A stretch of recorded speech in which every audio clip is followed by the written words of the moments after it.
13.2 का ये 2 नंबर है। एक इंजीनियर विद्यार्थी जिसका नाम रचेल है, उसने एल्युमिनियम के पतली शीट से एक मॉडल बनाया। वो मॉडल इस प्रकार है कि ऊपर शंकु है, बीच में बेलन है, फिर नीचे शंकु है। अर्थात यहाँ सबका जो है एक दूसरे से ज्वाइंट है, तो सबका व्यास कितना हो जाएगा? 3 सेंटीमीटर। अर्थात शंकु का व्यास बराबर बेलन का व्यास प्लस शंकु का व्यास, सबका व्यास 3 सेंटीमीटर।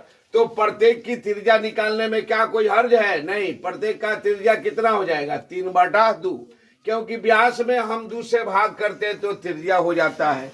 अब इस मेडल की कुल लंबाई देखिए, यहां से लेकर शंकु सहित, बेलन सहित और शंकु सहित इस मॉडल की 12 सेंटीमीटर है।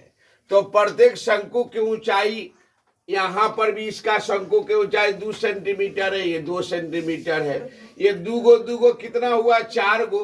तो हमको बेलन की क्या हो जाएगी? प्रत्येक शंकु की ऊंचाई 2 सेंटीमीटर है, तो बेलन की ऊंचाई, टोटल ऊंचाई में से शंकु की ऊंचाई, दोनों शंकु की ऊंचाई को क्या कर देंगे? माइनस कर देंगे। यानी 12 सेंटीमीटर में से 4 दू गो 4 सेंटीमीटर, 12 सेंटीमीटर में से 4 सेंटीमीटर चला गया 8 सेंटीमीटर। अब इस मॉडल के अंतर्विष्ट यानी अंदर जो हवा जो प्रवेश किया है, उस प्रवेश हवा का आयतन बोलता है ज्ञात करने के लिए। तो सबसे पहले देखिए, इधर भी शंकु, बीच में बेचारा बेलन पीसा जा रहा है।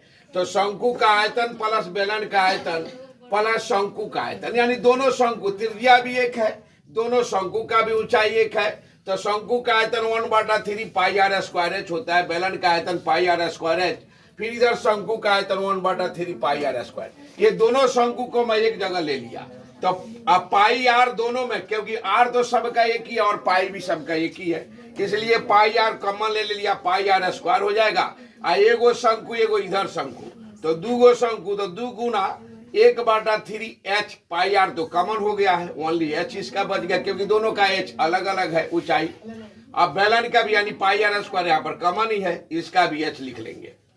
चलिए, पाई का मान यहाँ 22/7 रख लेंगे, और r का मान जो है यहाँ पर 3/2 है, तो 3/2 गुना 3/2, क्योंकि स्क्वायर में है। दोनों शंकु है तो 2 गुना शंकु यानी 1/3, और h का मान 2 है, और इसका बेलन का ऊंचाई कितना है? 8 है। चलिए, ये 2 से 2 का 22 कटा देंगे, 11 बार में 22 कट जाएगा, तो ऊपर क्या बच गया? 11 गुना 3 गुना 3, नीचे आपका 7 गुना 2 बच जाएगा। यहाँ देखेंगे, ये ऊपर वाला गुना कटने वाला नहीं, तो 2 दूनी 4/3 हो जाएगा, अब प्लस 8/1 हो जाएगा। ये 3 एक का लघुत्तम ले लेंगे, 3 हो जाएगा, 3 एकम 3, 4 एकम 4, 1 तिहाई 3, 8 3 का 24। ये 99 गुना करने के बाद 99 आ गया है, 99/14, 24 4 कितना हुआ? 28। तो 99/14 गुना 28/3, 14 दूनी 28 होता है, और 33 तिहाई 99, दोनों का गुना करेंगे यानी 66 सेंटीमीटर cm3 हमारा इस टोटल हवा इसमें भरा जा सकने वाला है। चलिए।